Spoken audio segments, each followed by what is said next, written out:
ठाकुर जी और राधा रानी की तो शादी नहीं हुई शादी थी। नहीं जी। तो इस बारे में भी बता दिया जाए अब की शादी हुई थी कि नहीं हुई थी। बिल्कुल, गर्ग संहिता में लिखा है, ब्रज में बड़ा सुंदर स्थान है भांडिरवन। नंद बाबा गैया चराने जाते थे। जैसे भांडिरवन की तरफ बाबा आए, लाला उनके साथ थे छोटे से। इधर श्री जी अपनी सखियों के, क्योंकि थोड़ी सी बड़ी थी, तो वो अपनी सखियों के साथ आ गई। बीच भांडिरवन में जैसे पहुंचे, बड़ी जोर से तूफान आया। तूफान आया, गैया इधर उधर भागने लगी। तो नंद बाबा ने सोचा, छोटा सा कन्हैया, हम तो लेके गलती से आ गए, अब क्या करें। तो उधर से सखियां जा रही थी, तो बाबा ने उन सबको रोक के कहा, लाली सुनना, बोले मेरी तो गैया सब इधर उधर हो रही, मैं उनको ढूंढने जा रहा हूँ, तू एक काम कर, तू या लाला को घर पहुंचा देगी।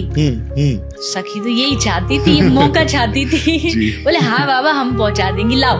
तो कन्हैया को ले लिया, बाबा चले गए। अब बाबा उस सीन से बाहर हो गए, वो गैया ढूंढने चले गए। अब ठाकुर जी आए और इधर से आई श्री जी। जैसे आए, अब तक बाल्य रूप में थे, लेकिन अचानक से बिजली चौंधी और जो असल जो निकुंज में जो रूप होता है राधा कृष्ण का श्याम सुंदर, वो रूप में आ गए। यानी जो 16 वर्ष से कम उनकी उम्र होती है, उस रूप में आ गए। सखी उपस्थित हो गई, सब लोग खड़े हो गए और अब विवाह की तैयारी कि आज दोनों का हम मिलकर के विवाह कराएंगे। विवाह की जैसे बारी आई, हाथ जोड़े ब्रह्मा जी खड़े।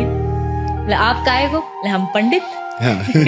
शादी में पंडित चाहिए ना, पुजारी पुरोहित जी चाहिए। तो सखियों ने कहा, ये तो प्रेम निधि है, ये संसार विधि से नहीं होने, ये प्रेम निधि वाला विवाह है। ब्रह्मा जी बोले हम वही कराएंगे।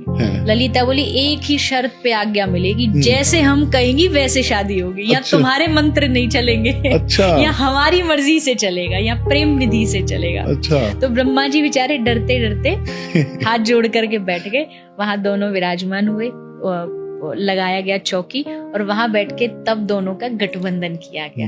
ललिता ने गांठ बांधी और तब जाकर के वहां ठाकुर जी का विवाह हुआ। पूरी रस्मों रिवाज हुई, आनंद गाया गया। सब सखियों ने ठाकुर जी का श्रृंगार, श्री जी का श्रृंगार किया और आनंद में डूब गए कि आज हमारे जो युगल हैं, आज उनका स्वरूप में भी मिलन हुआ है। वैसे तो आदिकाल से एक ही है, पर विवाह होने के बाद जो मिलन होता है उसका अलग आनंद होता है। तो इसलिए उस आनंद को देख के सखी खूब आनंदित होती है। ब्रह्मा जी पंडित जी थे। ब्रह्मा जी ने पूछा कि आप जाते समय पंडित जी को दक्षिणा मिलती है क्या? दक्षिणा?